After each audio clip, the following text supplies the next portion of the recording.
नमस्कार। कल जिस प्रकार से हमने चर्चा की थी कि 22 जनवरी के मुहूर्त को लेके जो वाद विवाद चल रहे हैं, उसे लेके जो भी संशय था, उस बारे में मुझे जितनी जानकारी है उस माध्यम से मैंने उस संशय को दूर करने का प्रयास किया था। अब 22 जनवरी को प्राण प्रतिष्ठा तो हो जाएगी, धूमधाम से हम उत्सव भी मना रहे हैं, लेकिन चुनौती यह होगी, क्या यह माहौल बरकरार रह पाएगा? क्या राम राज्य की स्थापना इस पूरे देश में हो पाएगी?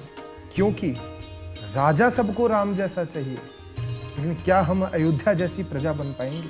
जे राजा नहीं प्रजा बिदारी, ते राजा है नरक अधिकारी। इस चौपाई का गान तो हम सब करते ही हैं, लेकिन एक प्रजा का क्या कर्तव्य हो, इस बात का भी हमें ध्यान रखना आवश्यक है। राम और हनुमान के गानों पर केवल डांस करना हमारा मकसद ना रह जाए कि जोर जोर से डीजे बजाकर जिस प्रकार से जय श्री राम के नारों के साथ सड़कों पे नाचा जा रहा है, अच्छी बात है, उत्साह मनाना चाहिए, लेकिन जब तक हम राम और हनुमान के चरित्र को अपने हृदय में नहीं उतारेंगे, तब तक इस प्राण प्रतिष्ठा का पूर्णतः उत्सव नहीं होगा।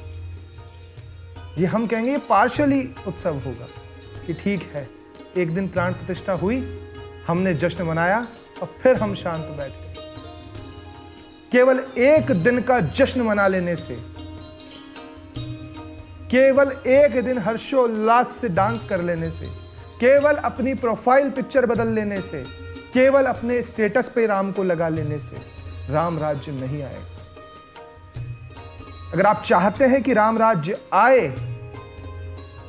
तो राम का जो जीवन का चरित्र है, उससे प्रेरणा लेते हुए हमें जिंदगी के अंदर कर्म करना चाहिए। और मैं यह आपको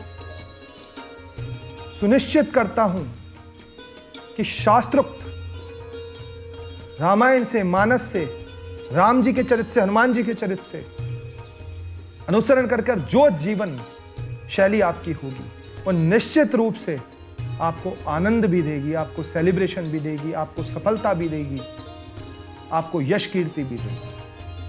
हम जो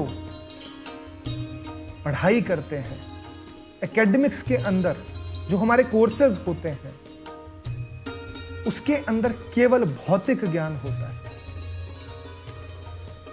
जो केवल आपकी जानकारी बढ़ाता है, आपके बुद्धि और मन को तीव्र नहीं करता, आपको समझ नहीं देता, जिसके कारणवश आप देखिए कि कई पढ़े लिखे लोग, चाहे वह आईएएस हो, चाहे कोई अच्छी कंपनी में काम करने वाले कोई एमडी हो, वह भी अपने काम से डिप्रेशन, स्ट्रेस, एंजाइटी और ऐसी तमाम बीमारियों का शिकार हो जाते हैं, क्योंकि उन्हें जीविका की शिक्षा तो मिल गई, लेकिन जीवन की शिक्षा नहीं मिली। उस रामायण को केवल सीरियल के रूप में ही देखा, राम के केवल हाथ जोड़े, रामायण की हम आरती घर में करते हैं, लेकिन उठाकर कभी उसे पढ़ते हैं तो उसमें लिखा क्या है, वह हमें क्या शिक्षा दे रहे हैं। सुंदरकांड का पाठ किया जाता है साहब, हर मंगलवार को किया जाता है, हर शनिवार को किया जाता है, लेकिन सुंदरकांड हमें क्या शिक्षा देता है, क्या हम यह सीख पाए? तो आज मैं आपको बताता हूं कि अगर रामायण से राम का चरित्र, हनुमान का चरित्र, मां सीता का चरित्र, लक्ष्मण का चरित्र हम पढ़ेंगे और उसे हमारे जीवन के अंदर उसका अनुसरण करेंगे, तो निश्चित रूप से किसी भी प्रकार का डिप्रेशन हम पर हावी नहीं हो सकता। एक छोटा सा उदाहरण मैं आपको देता हूं कि मैनेजमेंट के अंदर हनुमान जी जैसा मैनेजमेंट किसी का भी नहीं हो सकता।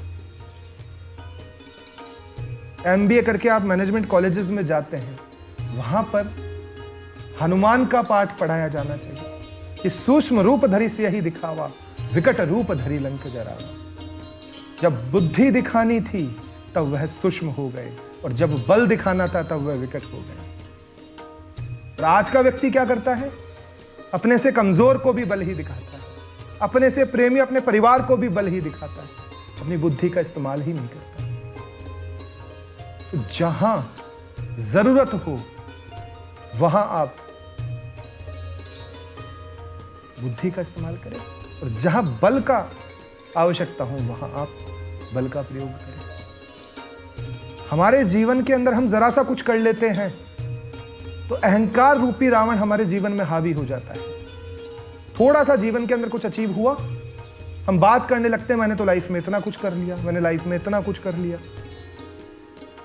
लेकिन जब मां सीता की खोज चल रही थी और पूछा जा रहा था कि कौन जाएगा, कौन जाएगा मां सीता को खोजने, सब कह रहे थे मैं जाऊंगा, मैं खोज लाऊंगा, लेकिन हनुमान जी एकदम चुप थे।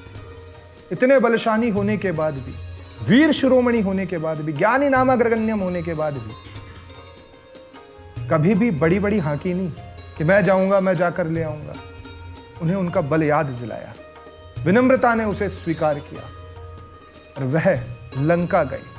लंका जाकर जब मां जानकी के समक्ष गए तो जाकर यह नहीं कहा कि देखिए मां कोई नहीं आ पाया, केवल मैं आया हूं, केवल मैं ही हूं जो आपका पता लगा पाया हूं।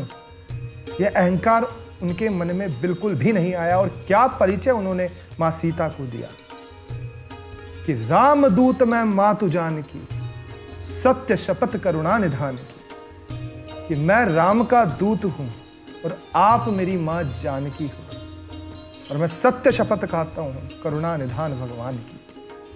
तो यह भी हमारे जीवन में सीखने की बात है कि हम जीवन में कुछ अच्छा भी कर लें तो उसका बखान अहंकार से ना करें, उसे पचाने की क्षमता हम में होनी चाहिए, वो विनम्रता हम में होनी चाहिए, वह सरलता हम में होनी चाहिए।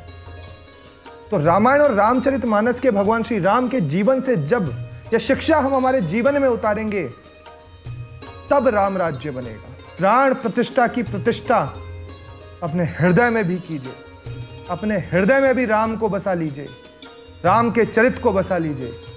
फिर देखिए आप जीवन में किस प्रकार चमत्कार होते हैं और किस प्रकार से आप उन्नति के पथ पर अग्रसर होते चले जाते हैं। जय श्री राम।